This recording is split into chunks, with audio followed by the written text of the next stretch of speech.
Sky Cable TV Kenya, beyond the real. Amen. Hallelujah. Bwana apewe sifa. Majina yangu ni Apostle Jean Peter wa kanisa la God's Ministry International Church. Niko pale Kariobangi South River Bank.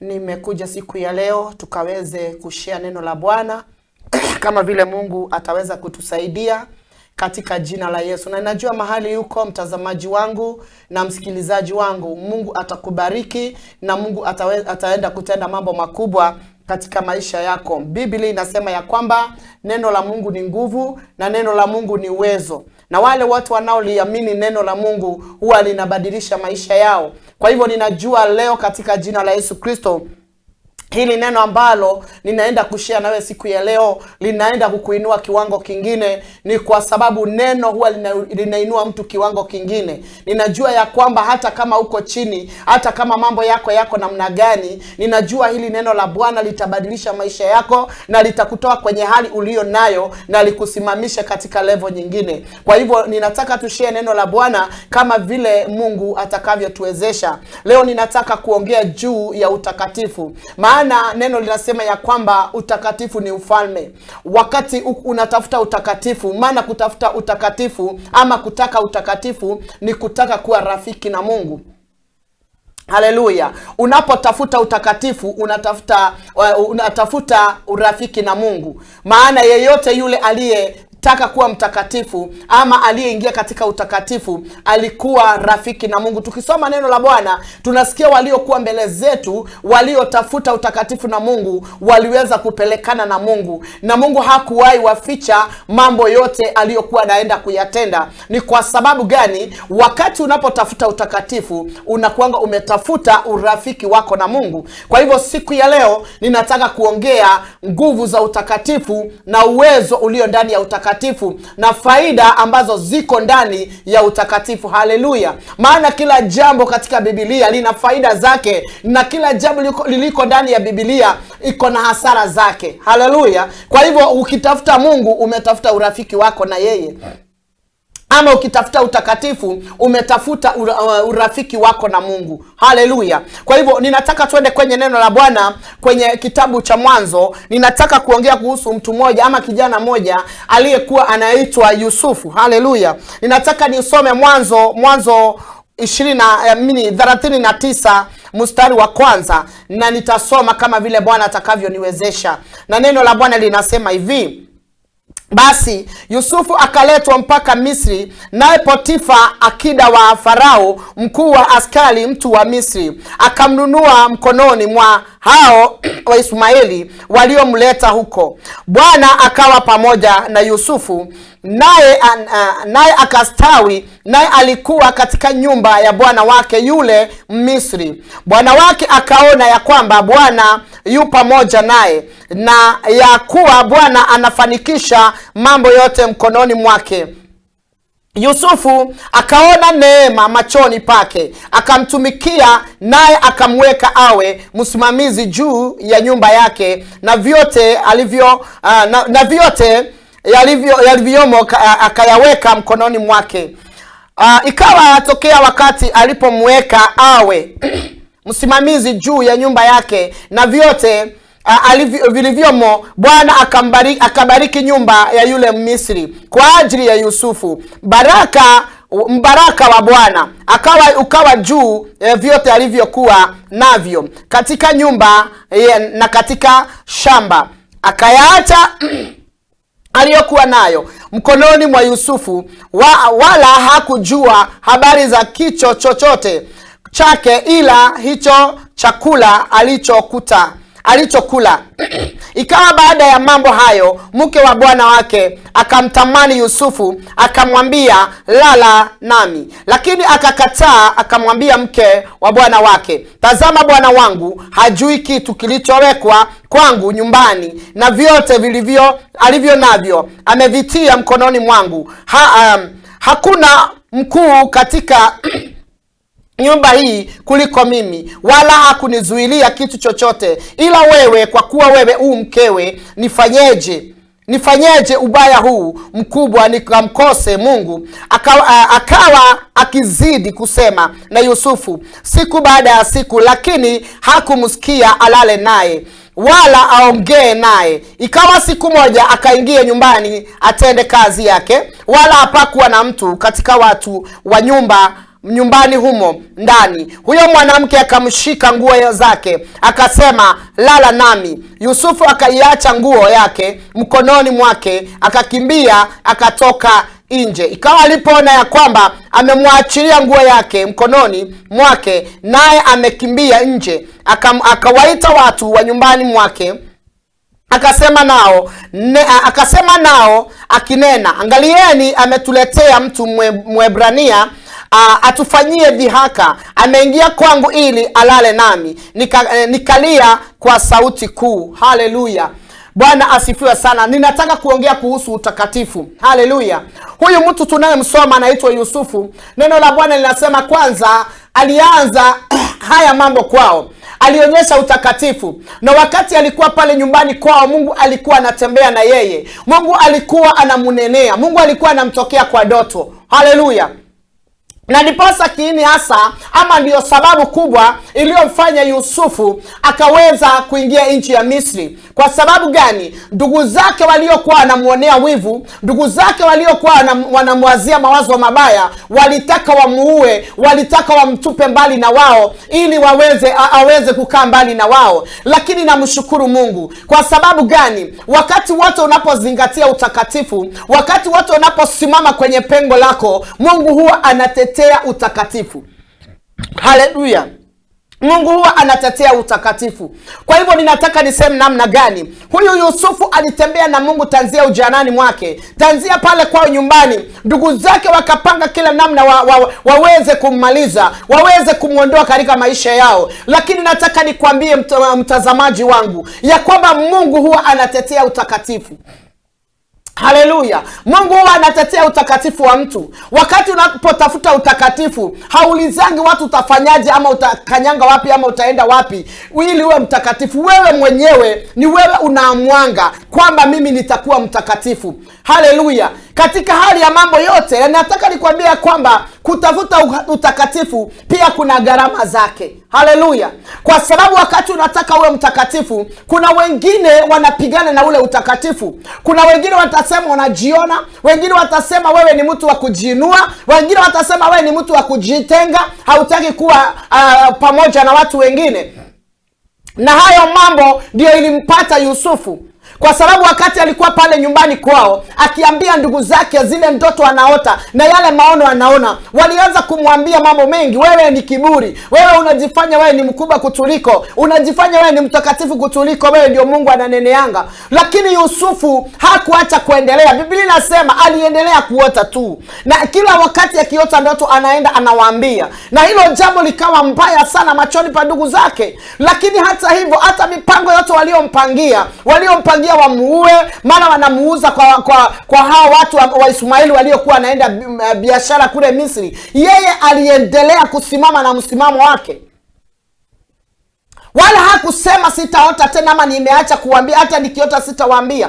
Aliendelea. Ni kwa sababu gani? Alikuwa mtu anazingatia utakatifu. Wacha nikwambie mpendwa, mahali huko na mahali unaponitazamia, ukiwa mtakatifu, utakatifu utakutetea, utakatifu utakupigania, utakatifu unaweza kukufikisha kiwango ambacho wewe haukutarajia. Neno linasema ya kwamba basi Yusufu Mungu alikuwa pamoja na yeye. Hata walipomuuza kwa kina wa Ismaili ama hao watu wa biashara, Mungu alitembea na yeye. Mungu alienda na yeye katika ile nchi. Hata alipokuwa nauzwa, Mungu alikuwa tu anamwangalia. Wacha nikwambia ya kwamba mwenye maono na mwenye ndoto na ako katika hali ya utakatifu, huyo hawezi akaangamia. Ni kwa sababu gani? Mungu yuko pamoja na yeye. Mungu anamtetea, Mungu anampigania, Mungu anamuonekania kwa mapito yote atakapopitia. Provided wewe ni mtakatifu, provided umesimama vizuri na utakatifu, wewe ni rafiki wa Mungu, Mungu hawezi akakuacha uangamie. Haleluya. Tukisoma neno la Bwana huwa tunasikia kuna watu vijana 3 ama 4. Alikuwa Danieli, Shadraka, Meshaki na Abednego. Hawa watu ni watu waliosimamia utakatifu. hata wakiwa nchi ya mbali, hata kama walikuwa nchi ya ugeni, hata kama walikuwa wametekwa mateka, ama baba zao na babu zao walikuwa mateka katika nchi ya Babiloni. Lakini hawa watu walisimamia Mungu wao. Walisema hatuwezi inamia miungu mingine. Haleluya. Kumbuka Shadraka, Meshaki na Abednego. Kuna wakati waliwekewa chakula, wakule chakula cha mfalme. Kwa sababu mfalme alikuwa anataka vijana ambao ni vijana wazuri tu, wana mwili mzuri, wanaonekana vizuri, wao wanasimama mbele zake. Haleluya. Na mfalme akasema ya kwamba atafutiwe vijana watakao kula chakula cha mfalme, na baada ya muda fulani wasimame ama waende mbele za mfalme. Maana anataka vijana, sijui alikuwa anataka mabauza ama alikuwa anataka vijana wa kufanya nini. Haleluya. Na akasema wapewe chakula cha mfalme. Lakini angalia hao vijana watatu. Nani nasemaje? Wenye walikuwa naenda kutafuta vijana, wakawapata Shadraka, Meshaki na Abednego, wakawachukua wakawapeleka, wakawaambia mfalme amesema muliswe chakula chake, mule chakula cha mfalme, maana anawahitaji katika kazi zake. Haleluya. Lakini angalia hao vijana watatu, Shadraka, Meshaki na Abednego, walikataa. Walisema sisi hatuwezi tukala chakula cha mfalme, lakini tunaomba hivi, tupewe boga na tupewe mtama na maji, na baada ya hizo siku mfalme ameweka, tutatokea mbele zake na utatuangalia kati ya sisi na wale wamekula chakula cha mfalme ni nani ako sawa. Haleluya. Walikuwa wamesimamia utakatifu wao. Walikuwa wamesema ya kwamba hakuna kitu kinaweza wabadilisha, hata kama wako nchi ya kigeni, hata kama wako katika mahali ambapo wanapewa chakula kizuri. Walisema utakatifu wao hawawezi ubadilisha na mambo mengine. Haleluya. Na tukiendelea kusoma neno tunaona kweli walipewa hizo mboga na wakapewa na huo mtama na maji. Na baada ya siku ambazo mfalme alikuwa ameweka, walikuwa sawa, walikuwa wanapendeza. Kwa sababu gani? Wakati unasimamia utakatifu, Mungu huwa anakutetea na njia zingine. Mungu huwa anasimama nawe kwa njia zingine. Kwa hivyo akawatetea wale vijana. Tunapoendelea kusoma neno la Bwana kuhusu huyu kijana anaitwa Yusufu, naye tunamuona hata kama ndugu zake walimuuza nchi ya Misri, walimfanyia mambo yote waliomfanyia. Haleluya. Hakuna wakati aliacha kuwa mtakatifu. Alitembea na utakatifu mpaka mwisho. Akachukuliwa akapelekwa nchi ya Misri, na wale walienda kumuuza, ndugu zake walimuuza, nao wale wafanyabiashara walienda kumuuza akiwa mtumwa. Haleluya. Lakini nashukuru Mungu kwa sababu ukiwa mtakatifu, Mungu atatembea na wewe popote unapoenda. Watu wakifikiria wamekuweka kwa shimo, hautatokea kwa sababu ya utakatifu wako. Utakatifu unakutetea hata ndani ya shimo. Maana pale mwanzo tunamuona huyu ndugu anaitwa Yusufu, walimchukua kwanza ndugu zake wakamweka kwa shimo, wakiplani venye atakufia kule. Lakini Mungu akasababisha hawa Ismaili wapitie mahali pale. Ndugu yake mmoja akawaambia ndugu zake, sio vyema tuwe ndugu zetu. Mungu akaendelea kutetea ule utakatifu. Akasema tumtoe tumuuzie hawa watu. Afadhali aende auzwe huko akuwe mtumwa kuliko tumwage damu. Hiyo ni utakatifu tu ulikuwa unamtetea. Haleluya. Tusitafute sababu nyingine, ni utakatifu ulikuwa unamtetea. Nataka niseme namna gani wewe unanitazama. Nikwambia kwamba zingatia utakatifu. Na nimekwambia utakatifu una gharama zake. Wakati unasema nataka kuwa mtakatifu, kuna kutengwa, kuna kunenwa, kuna kuonekana ni kana kwamba wewe mwenyewe umejitenga na watu. Haleluya. Maana utakatifu unaposimama unakatanga mambo yote ambayo si sawa. Na Biblia inasema ya kwamba kwa sababu mmepewa Roho Mtakatifu, mambo yote yasiyo sawa semeni hapana, na mambo yote yaliyo sawa semeni ndio. Haleluya. Kwa hivyo ukiwa mtakatifu, Roho wa Bwana aliye ndani yako ambaye ni Roho Mtakatifu, huwa anasema mambo yote yasiyo sawa anasema hapana, na yote yaliyo sawa anasema ndio. Haleluya. Na hapo ndipo kuna kuanga na kipingamizi. Haleluya. Hapo ndipo wengine watasema kwamba unajitenga. Wewe ni mtu usiyependa watu. Wewe ni mtu unajifanya ni mtakatifu kuliko wengine. Haleluya. Wewe ndio unajifanya wewe ndio utafika mbinguni. Haleluya. Lakini haijalishi kwa mambo yoyote, wewe zingatia utakatifu. Na huu utakatifu utakutetea. Utakutetea kwa kazi yako. utakutetea kwa huduma yako, utakutetea kwa maisha yako, na popote utakuwa umesukumwa, utakatifu utakutetea. Haleluya. Kwa hivyo neno la Bwana linasema walipomuuza nchi ya Misri wale wa Ismaili, Biblia inasema ya kwamba walipompeleka sokoni, alienda kuangukia kwa mikono ya mfalme. Haleluya. Ndiposa nimekwambia utakatifu ni ufalme. Akaangukia kwa mikono ya mfalme. Potifari alipoenda sokoni kununua watumwa, alienda akaangukia kwa huyu ndugu anaitwa Yusufu. Na neno linasema namna gani? Akamchukua akampeleka kwake nyumbani. Japo kuwa alionekana ni mtumwa tu, japo kuwa alionekana ni mtu ameuzwa tu. Haleluya. Yani ni mtumwa tu, hana chochote wala mbele wala nyuma, lakini utakatifu uliokuwa ndani yake ulimuongoza mpaka akaingia nyumba ya Potifari. Haleluya. Ninashukuru Mungu kwa sababu gani? Huyo ndugu alipoingia nyumba ya mfalme, yule mfalme alianza kubarikiwa. Yani ule utakatifu ulikuwa ndani ya Yusufu, ukasababisha huyu mfalme anaitwa Potifari aanze kuona anabarikiwa, aanze kuona nyumba yake imebadilika, akaanza kuona biashara zake zinaendelea, akaanza kuona mashamba yake inakuwa chakula. Yani akaanza kuona ufanisi, mpaka akaanza kusema kutoka huyu Mwebrania aingie kwa nyumba yangu, maisha yangu imebadilika. Unajua ni kwa sababu gani? Ufalme ama utakatifu ulikuwa unamtetea ndani ya nyumba ya mfalme wa Misri. Haleluya. Waliofikiria wamemuuza hawatawahi muona tena. Haleluya. Mungu alikuwa pamoja naye. Wakati tumesoma neno tumesikia namna gani? Tumesikia neno nasema ya kwamba basi Mungu alikuwa na Yusufu. Basi Mungu akapelekana na Yusufu. Haleluya. Popote unaenda, popote unatembea, mkono wa Mungu utakuwa pamoja na wewe. Kama utazingatia utakatifu, kama utasimama na utakatifu, popote, hata kama unasukumiwa wapi, utakatifu my friend utakutetea. Haleluya. Sio lazima ujitetee, sio lazima uvalie kivenye watu wataona wewe ni mtakatifu. Hapana, utakatifu ulio ndani yako utakutetea. Haleluya. Na nataka niwaambie ya kwamba utakatifu ni ufalme. Maana huyu ndugu anaitwa Yusufu, kando na kuuzwa kwenye nyumba ya Potifari, Mungu alisababisha yeye atawale ile nyumba.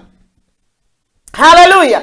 Nasema jioni ya leo ama adhuhuri ya leo, Mungu atasababisha utakatifu wako ukusongeze kiwango ambacho watu hawakufikiria. Na waliokusukuma mbali, waliokunena vibaya, huo utakatifu kusongeze mbali. Na nimekwambia pale mwanzo, utakatifu huwa unatetea mtu. Utakatifu unafanyaga ufike mahali watu hawakudhania. Utakatifu huwa unafanya usimame mahali watu hawakufikiria utasimama. Utakatifu unafanyaga mtu aingie kwa nyumba ya mfalme. Utakatifu unakuunganisha na watu ambao hukuwatarajia. Utakatifu unafanya kutanishwa na baraka ambazo zilikuwa zimesukumwa mbali. Haleluya. Nasema utakatifu ni ufalme. Haleluya. Na nimekwambia utakatifu una gharama zake, kuna kutengwa, na hiyo ni sawa. Na ndiposa unaona ndugu huyo anaitwa Yusufu alitengwa na ndugu zake. Walimuonea vibaya, walimtenga, hakuna hata mmoja alisimama na yeye. Haleluya. Kwa sababu alikuwa amechagua kuwa mtakatifu. Kuwa mtakatifu hatuendani kuuliza mnaonaje tuwe watakatifu, mnaonaje nikuwe mtakatifu. Hapana, hiyo ni uamuzi ulio ndani yako. Unataka kuwa mtakatifu ama unataka kukaa mtu wa kawaida tu? Kwa sababu kuna watu wengi wanasema nimeokoka, ndio, ni watu wanahudhuria mikutano yote ndio, lakini hawajazingatia utakatifu. Wacha nikwambie my friend, afadhali ukose vitu zote na usingatie utakatifu. Afadhali ukose mambo yote ambayo inaonekana inarembeka, lakini uzingatie utakatifu. Afadhali ukose marafiki, lakini ukuwe mtakatifu. Maana watu wengi wamekosa utakatifu kwa sababu gani? Wanataka wawe na marafiki, wanataka wadumishe urafiki. Lakini kitambo udumishe urafiki na wanadamu, na nimesema sio vibaya kuwa na marafiki, hata mimi ninao, lakini kwanza utafute utakatifu. Na nimekwambia utakatifu utakutetea, utakatifu utakupigania. Utakatifu utakufikisha mahali hukujua. Kwa hivyo Yusufu akaingia kwa nyumba ya mfalme na akaanza kufanya kazi mahali pale. Mungu akampatia neema na kibali, akakubalika kwa nyumba ya mfalme. Mfalme akaona anafanikiwa. Unajua kwa nini mfalme alikuwa anafanikiwa? Kwa nini alikuwa anaona baraka ziko kwake? Ni kwa sababu mwenye alikuwa ameingia nyumba yake ni mtakatifu. Yaani uungu wote ulikuwa ndani yake. Wakati unatafuta utakatifu, uungu wote unakuanga ndani yako. Kwa hivyo popote unaenda unaitwa mbarikiwa. Popote unapokanyanga watu wanabarikiwa. Chochote unanena kinakuwa msaada mkubwa kwa watu.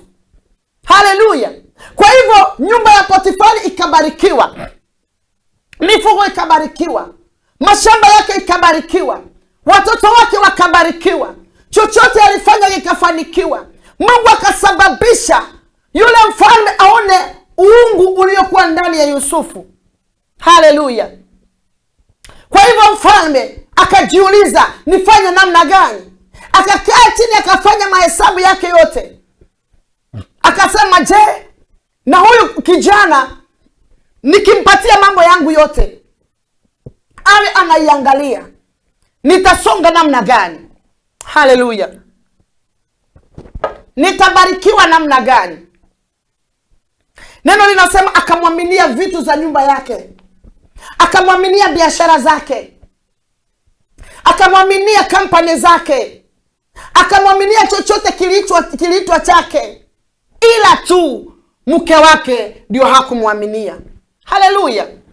Basi hapo kulikuwa mtihani mkubwa sana, na kulikuwa na kipimo. Kwa hivyo akaendelea kufanya kazi pale. Biblia imetuambia kwamba huyu mfalme, huyu Potifari, hakuna kitu alichokuwa najua kwa nyumba yake, kwa kampani zake, kwa mashamba yake, ila chakula ambacho alikuwa nakula kwa mesa yake. Hicho tu ndio alikuwa anajua, na mke wake. Mengineyo hakuwa anayajua. Alimwaminia Yusufu. Haleluya. Ukitaka Mungu akuaminie kazi yake, ukitaka Mungu akuaminie mambo mengi, ukitaka Mungu akuaminie mahali chochote unachokifanya, lazima utafute kuwa mtakatifu. Maana utakatifu huwa unatetea mtu. Haleluya. Neno linasema akaendelea kukaa pale, akawa mkuu. Haleluya. Akawa mkuu kwa nyumba ya mfalme, akawa wa pili kwa nyumba ya mfalme, akawa mtu wa heshima. Mtu alikuwa amedharauliwa na ndugu zake, mtu alikuwa ameuzwa kama mtumwa. Mungu akampeleka mahali, akaanza kumheshimisha, akamuinua kiwango. Wakati unazingatia utakatifu, Mungu anakuinua kiwango. Hata kama watu walifikiria unaenda kufa, hata kama watu wanakupatia miaka, hata kama watu wanakupatia muda, wanasema ni muda wako wa kuangamia kwa sababu uko vile, nataka nikwambie mpendwa, Mungu huwa anatetea utakatifu.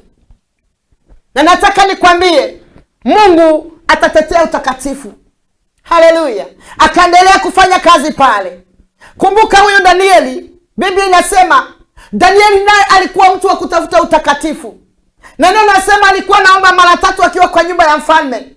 Japo kwa alikuwa amepewa cheo kwa nyumba ya mfalme wa Babiloni, lakini alisimamia utakatifu pia. Na huo utakatifu ulifanya Danieli apelekwa mpaka kwenye shimo la simba. Lakini angalia, utakatifu uliandamana pamoja naye. Maana utakatifu ni ufalme wa Mungu. Hata wanapomweka kwa shimo la simba, tayari ufalme ulio ndani yake huwezi ukaguzwa na simba. Ukiwa mtakatifu, hata ukipelekwa mashimo ya wachawi hauwezi angamia. Hata ukipelekwa wapi hauwezi angamia. Ni kwa sababu utakatifu unaongea ndani yako. Haleluya. Wanamweka kwa shimo, wanagojea afe, wanagojea aliwe na simba, lakini asubuhi yake wanamuona ako salama. Kwa sababu gani? Utakatifu umemtetea. Haleluya. Ndiposa nimekwambia leo, tusidanganyane wapendwa. Tusidanganyane, Mungu hadanganyiki. Wewe huwezi jidanganya, na huwezi danganya Mungu, na huwezi danganya shetani. Haleluya. Utakatifu, wacha tuaminiane pamoja, unatetea. Kwa hivyo Danieli alitoka pale akiwa salama. Wakamwona, waliomweka kwa shimo wakamwona ako salama. Waliotaka afe wakafa wao, kwa sababu utakatifu ni ufalme. Waliosema hatutawahi muona tena wakamuona akitembea, kwa sababu ndani yake kulikuwa na utakatifu. Nyakati tulizo nazo, Mungu anatafuta watu walio watakatifu, watu wanaosema hapana kwa mambo ya dunia, na watu wanaosema ndio kwa utakatifu wa Mungu. Haleluya! Usipendeze dunia. Yesu alisema namna gani? Alisema ukipenda dunia wewe ni adui wa Mungu, na ukipenda Mungu wewe ni adui wa dunia. Tufanye namna gani sasa? Tutafute kuwa watakatifu, tutafute kuwa marafiki na Mungu. Na ndiposa Mungu anamuita Abrahamu rafiki yake, kwa sababu alikuwa mtakatifu. Na ndiposa Mungu anamtetea Ayubu katika mapito magumu, katika hali zote alipitia na mapigo. Mungu, kwa sababu alikuwa mtakatifu yule mtu, Mungu akamtetea. Na Mungu akamwambia Ayubu, sijaona jambo lolote ambalo hawa marafiki zako wamenena la kweli. Wewe umekuwa mwema kwangu, lakini hawa marafiki zako wamekuwa watu wa kukejeli, wamekuwa watu ambao ni wa kuhukumu. Lakini nimeona utakatifu ndani yako. Haleluya! Baada ya mapito, nimekuambia utakatifu una gharama. Na wakati unatafuta utakatifu, shetani wanaomba ruhusa mbele za Mungu ili akujaribu. Lakini hata ukipita kwenye maji, kwenye moto, simamia utakatifu. Biblia inasema kwenye kitabu cha Isaia, hata upitako kwa maji mengi ama kwa moto, usiogope. Ule moto hautakuchoma. Moto ni majaribio. Haleluya! Hautakuchoma na hautateketea wala hautanuka moshi, kama umesimamia utakatifu. Na ndiposa tunaona kina Shadraka na Meshaki kina Abednego, hata wakati wamekataa kuinamia sanamu ile iliyoinuliwa, neno linasema ya kwamba wakatupwa kwenye moto mkali. Lakini kwa sababu walizingatia utakatifu, wakamwambia yule mfalme, hata mkiongeza huo moto mara nyingine 7, sisi hiyo sanamu hatutainamia. Sisi tumesimamia Mungu wetu. Hapo ndipo neno kwenye kitabu cha Isaia nasema, hata ukipita kwenye moto hautachomeka wala hautateketea. Basi lile neno likafanya kazi pale. Hawakuteketea, hawakuchomeka. Utakatifu kawatetea ndani ya ule moto. Nasema namna gani? Yusufu akaaminika kwa nyumba ya mfalme. Nyumba ya mfalme ikabarikiwa. Wacha nikwambie ndugu na dada yangu, hata kama unaonekana wewe ni mtu wa kiwango cha chini, lakini kama uko ndani yako na utakatifu, wewe ni zaidi ya milionea Kenya. Wewe ni zaidi ya milionea dunia mzima, kwa sababu wewe umetafuta utakatifu. Hata kama unaonekana kama wewe ndio wa mwisho katika dunia hii, lakini ndani yako utakatifu unaongea. Nataka nikwambie wewe uko kiwango cha juu. Basi Yusufu, unaona vile Mungu amemheshimisha. Haleluya! Shetani naye hafurahiangi wakati utakatifu unaongea. Maana ninaona huyu mfalme wa Misri anaitwa Potifari, aliita watu akawaambia, huyu mtu ni mtu wa maana sana, kwa sababu kutoka ingia kwa nyumba yangu nimeona mabadiliko makubwa. Shetani akasikiliza. Ndiposa nimekwambia utakatifu na gharama zake. Uwe tayari kupigana, kusimama. Lakini nacho kijua, hautaangamia ukiwa ndani ya utakatifu. Lazima Mungu atakuokoa nyakati za hatari. Lazima Mungu atakuokoa wakati wa majaribio. Lazima Mungu atakusimamisha wakati utakuwa umepangiwa vibaya. Lazima Mungu atakutetea wakati watu watakuwa na kuwekelea mambo yasiyokuwa ya kweli. Haleluya! Basi shetani akasikia yale yote Potifari alisema kuhusu Yusufu. Kwa hivyo akaingia mke wake. Neno linasema ya kwamba kwa sababu aliaminika sana, yule mke wa Potifari akaingiwa na ile roho, akatumika. Mtu yeyote anaweza tumika kupigana na utakatifu wako. Rafiki wa karibu, mtu wa nyumba yako na mtu wako wa ndani sana, anaweza akatumika ili kupigana na wewe juu ya utakatifu. Lakini ulilosema ndio, sema ndio kabisa, na ulilosema hapana ni hapana, na usibadilishe mwendo. Kaza mwendo, venye ulianza malizia hivyo. Liwalo na liwe, jambo lolote litokee, wewe simama vile ulivyosimama. Na ulilosema pale mwanzo, endelea. Hata ukipita kwenye maji mengi na moto, wewe simamia tu utakatifu, maana huu utakatifu utakutetea hata wakati wa hatari. Mungu atatembea na wewe, hata kwenye huo moto atatembea na wewe, hata kwenye hao majaribio atatembea na wewe. Haleluya. Tunamuona Yusufu, haleluya, mke wake Potifari ameanza kumwadimaya, ameanza kumtaka kimapenzi. Haleluya. Ninapoangalia hili neno, huwa ninaona huyu mwanamke alipoanza kuongea na Yusufu, anamwambia nakutaka. Usifikirie alimtaka hivyo tu. Wakati mwingine alikuja bila nguo mbele zake. Wakati mwingine alivaa mavazi isiyokuwa na heshima mbele zake. Pengine hata alimguza. Haleluya. Lakini Yusufu alisimamia utakatifu. Alimwambia yule mwanamke, mume wako amenifanya mkuu kwa nyumba yako na kwa mali zake. Amenifanya mkuu kuliko wengine. Ameniaminia kila kitu kwa nyumba yake, lakini hakuniaminia wewe. Hakuniaminia mke wake. Wewe ni mke wa mfalme. Biblia inasema alikuwa anamwambia hivyo kila wakati. Kila wakati. Kwa hivyo sio siku moja alimwambia. Lakini huyu mtu alisimamia utakatifu. Wakati unasimamia utakatifu, unapitishwa kwa majaribio mengi sana.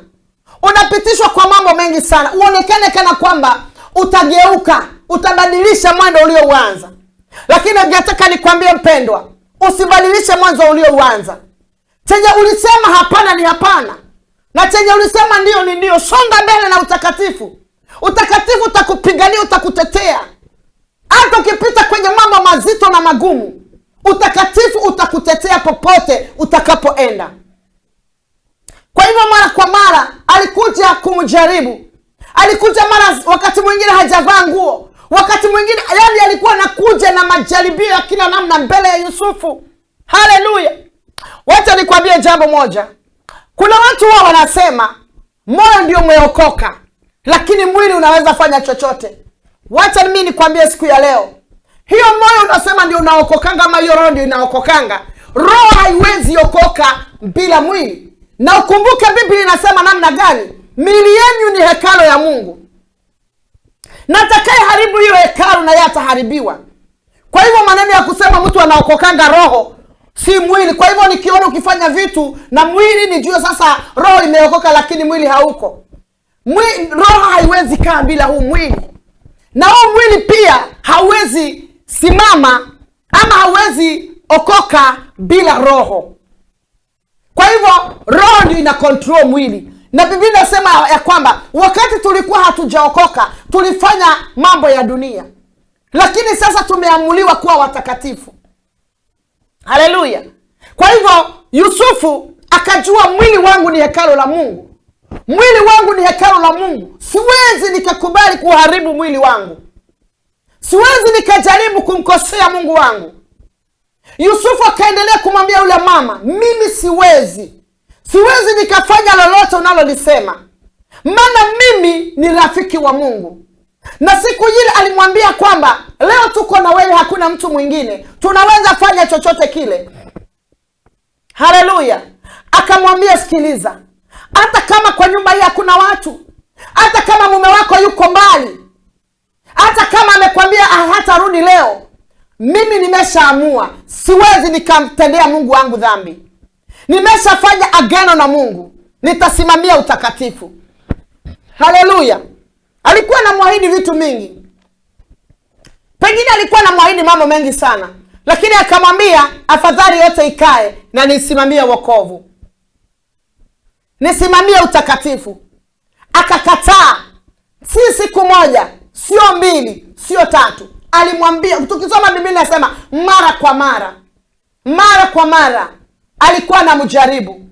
Nataka nikwambie mtazamaji na unayenisikiliza, nikwambie siku ya leo, japo kwa Yusufu alipitia mapito kwa sababu ya utakatifu, lakini Mungu alimtetea.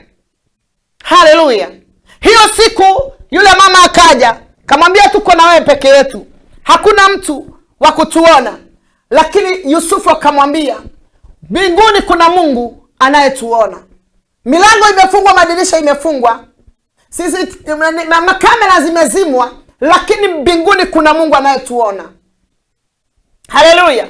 Je, wewe huwa unaangalia mbinguni Mungu anakuona? Wakati uko chumba cha ndani, wakati uko mahali gizani, wakati uko kwenye chumba cha siri, unajuanga mbinguni kuna Mungu anayeona. Haleluya. Neno linasema ya kwamba Yusufu akakataa, akasema heri nife, heri nipoteze hii kazi, lakini nisimkosea Mungu wangu. Haleluya.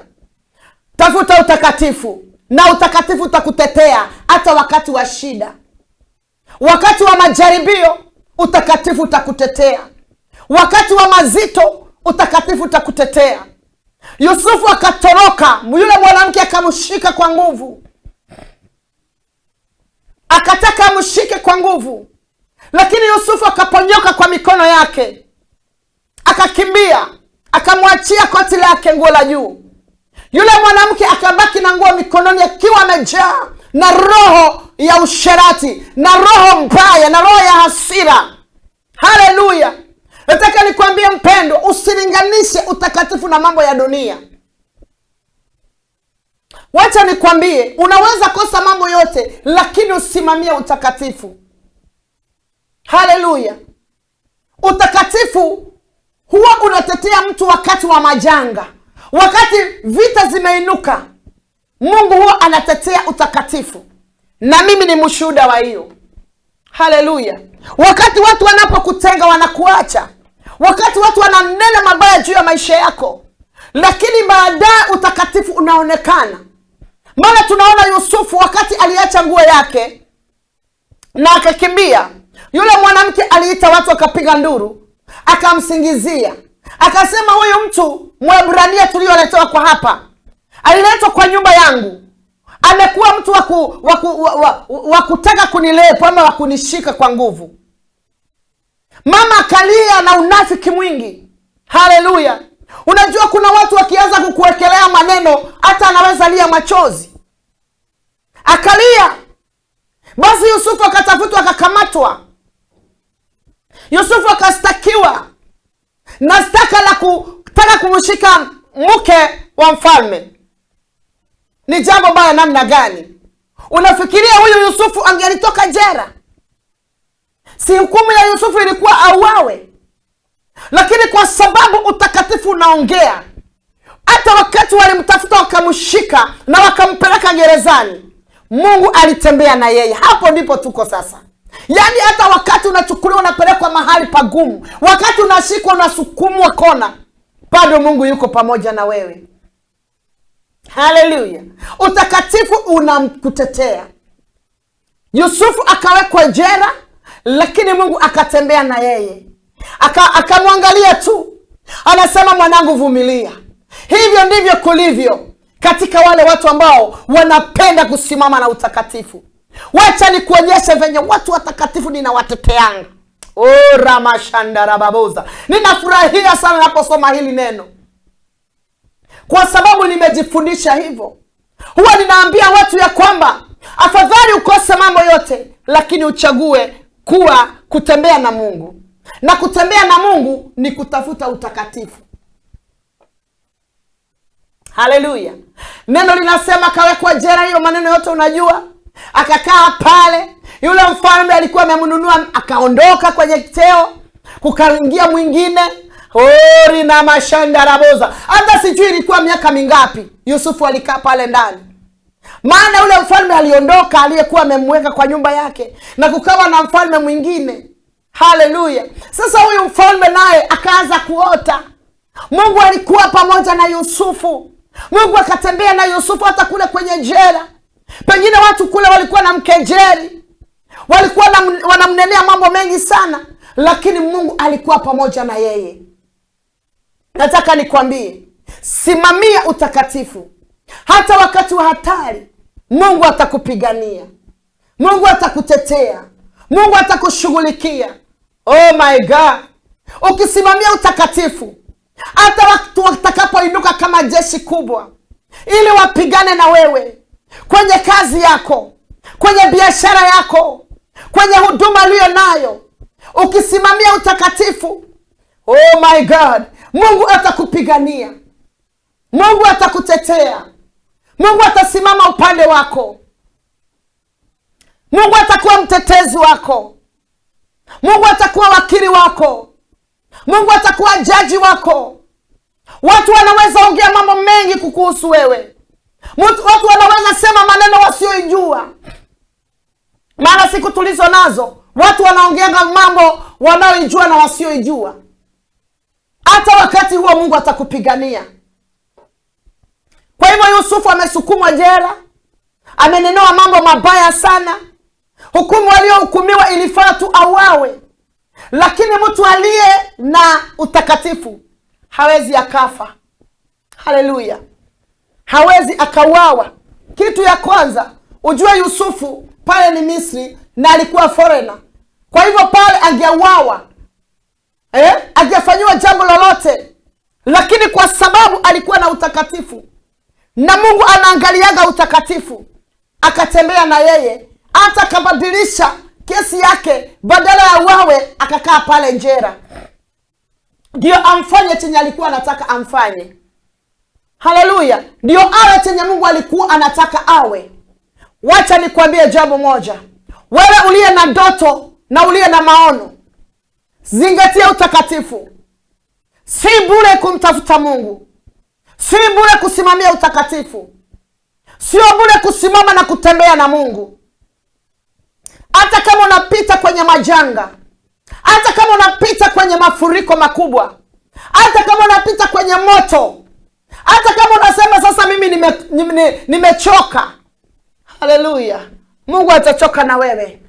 Anaangalia utakatifu. Haleluya. Neno linasema kwenye kitabu cha Isaia 65 yasemaje? Inasema ya kwamba Mungu anatafuta wale watu ambao wanatetemekanga mbele zake kwa sababu ya utakatifu.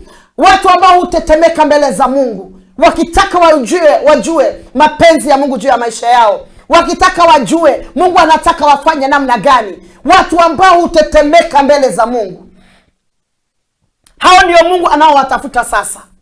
Haleluya. Ninataka nikwambie mahali huko. Nimenena kuhusu huyo mtu wa Mungu anaitwa Yusufu. Mungu alitembea naye hata kwenye shida. Hata kama unakejeliwa, yani watu wananena kinyume na maisha yako, wewe zingatia utakatifu. Paulo aliuliza jambo moja, ni kitu gani kinaweza nitenganisha na Mungu Baba? Je, ni njaa? Ni kukosa mavazi? Ni kupigwa? Ni magonjwa? Ni kulala njaa? Ni kulala nje? Akasema hakuna kitu hata moja itakao nitenganisha na upendo wa Mungu Baba. Haleluya. Na nikwambie, dunia tunayokaa sasa hivi, usipofanya uamuzi wewe na moyo wako, useme mimi ninataka nitembee na Mungu. Maana mtu anayetafuta utakatifu, wakati mwingine unajikuta unatembea peke yako. Maana yale mambo unayoyanena haipendezi wengine. Haleluya. Ukitaka uwe rafiki na Mungu, tafuta kuwa mtakatifu. Na ndiposa Abrahamu alimwambia Loti, ukichagua kule chini nitachagua juu, na ukichagua juu nitachagua chini, lakini tuwe na distance. Tuwe na kutengana, kwa sababu mimi ninataka Mungu aliyeninenea, Mungu aliyeniambia toka kwa baba yako na uende mahali nitakapo kuonyesha. Mungu ambaye ameniambia nitakufanya taifa kubwa, ninataka nikuwe na wakati na yeye. Nataka kuwa na wakati na Mungu. Tunaona Loti akachagua kule chini ambao kuliitwa Sodoma. Naye Abrahamu akachagua mlimani, akazidi kunenewa na Mungu. Mungu akamuona Abrahamu ni mtakatifu. Maana japokuwa mlimani kulikuwa mawe, haleluya, alihatarisha tu kwa sababu alitaka yeye awe na Mungu. Haleluya. Loti alichagua kule Sodoma maana kulipendeza mno, lakini Abrahamu akachagua juu maana alitaka kuwa na wakati na Mungu. Chagua utakatifu na Mungu hata kuacha. Abrahamu amechagua mlimani, kule ndiko Mungu ameanza kumuongeleza tena sana. Huko ndio Mungu ameanza kumwaminia. Ameanza kumpromise mambo mengi sana. Anamwambia wewe utakuwa baba wa mataifa. Ndani yako kutatoka mataifa mengi. Haleluya. Mungu akaanza kumwambia na watakao kulaani nitawalaani, na watakao kubariki nitawabariki. Akawa rafiki wa Mungu. kwa sababu amehatarisha, amechagua utakatifu, atembee na Mungu. Haleluya. Tutafute utakatifu. Tafuta kuwa urafiki na Mungu. Tafuta kutembea na Mungu. Maana wakati wote unapotafuta kutembea na Mungu, lazima utakatifu utanenwa ndani. Maana watu wote waliotembea na Mungu, utakatifu ulionekana. Haleluya.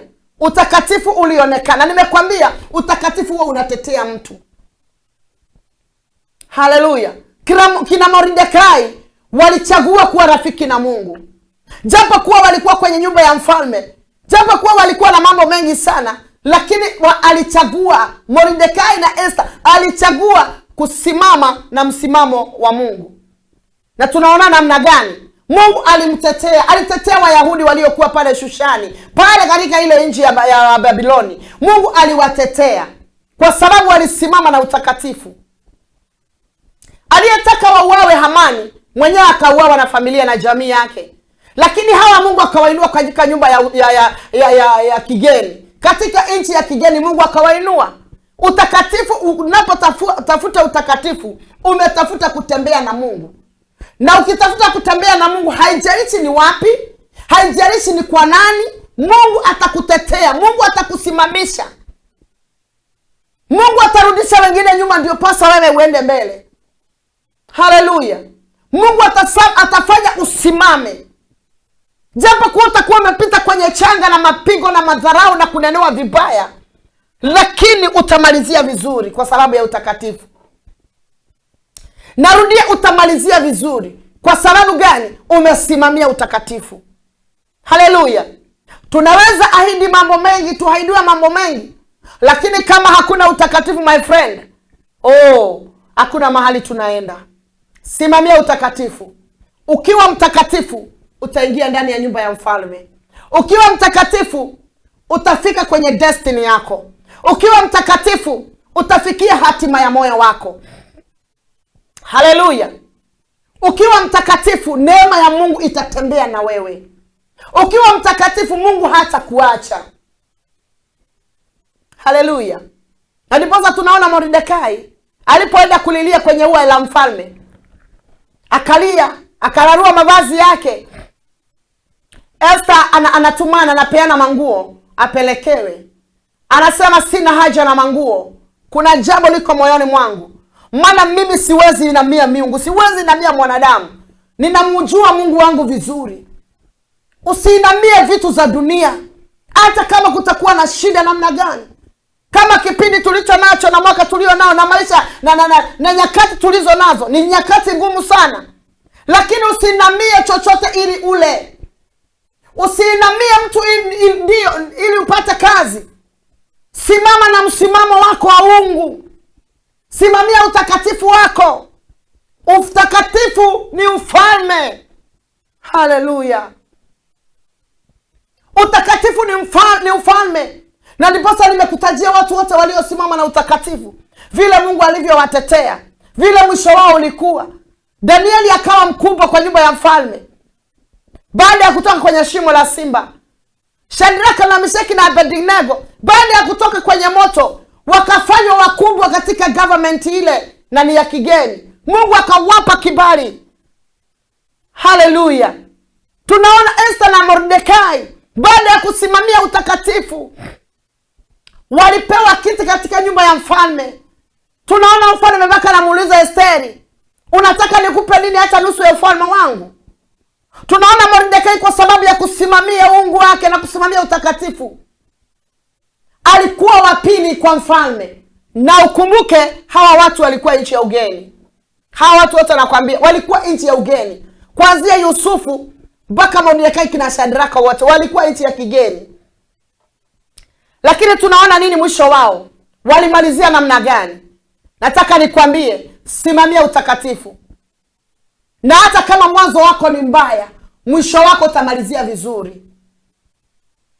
Hata katika hali ya kutafuta huyu Mungu na kusimama katika pengo.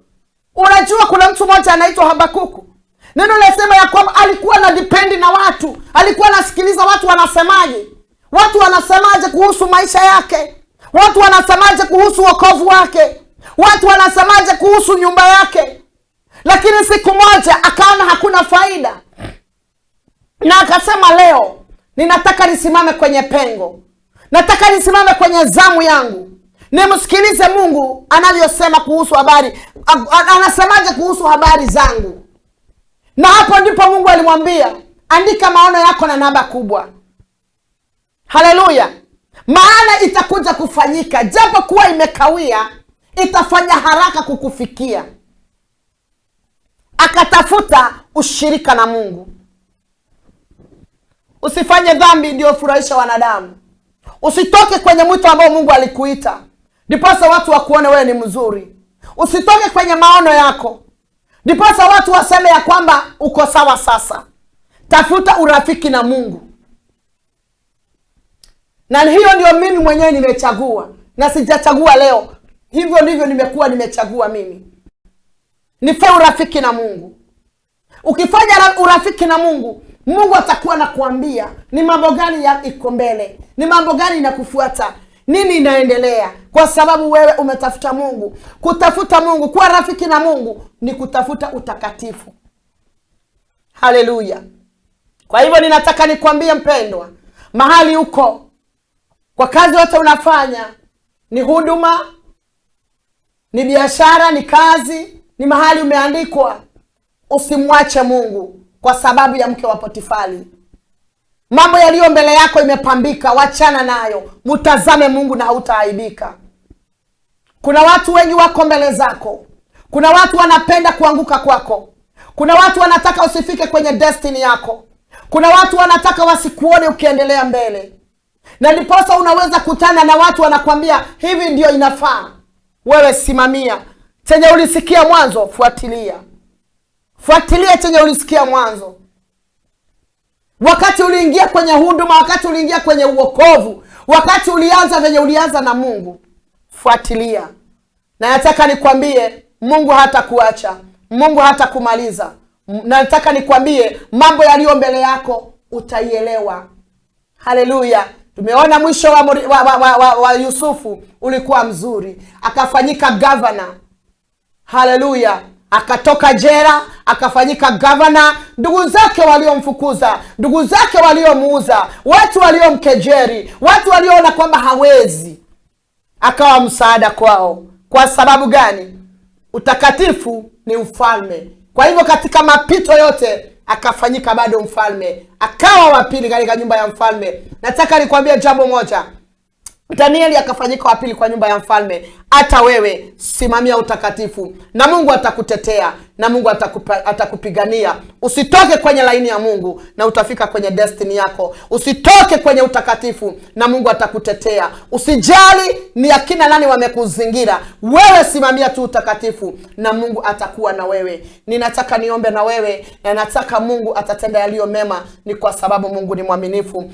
Tuacha tushukuru kwa sababu ya neno la Mungu, naye Mungu atatenda mema. Zingatia utakatifu. Utakatifu ni ufalme, utakutetea hata kwa wale wanaokupiga vita. Wewe simamia utakatifu, utakutetea in the mighty name of Jesus. Wacha tuombe. Baba, kwa jina la Yesu, ninakushukuru Jehova kwa sababu ya watu wako mfalme.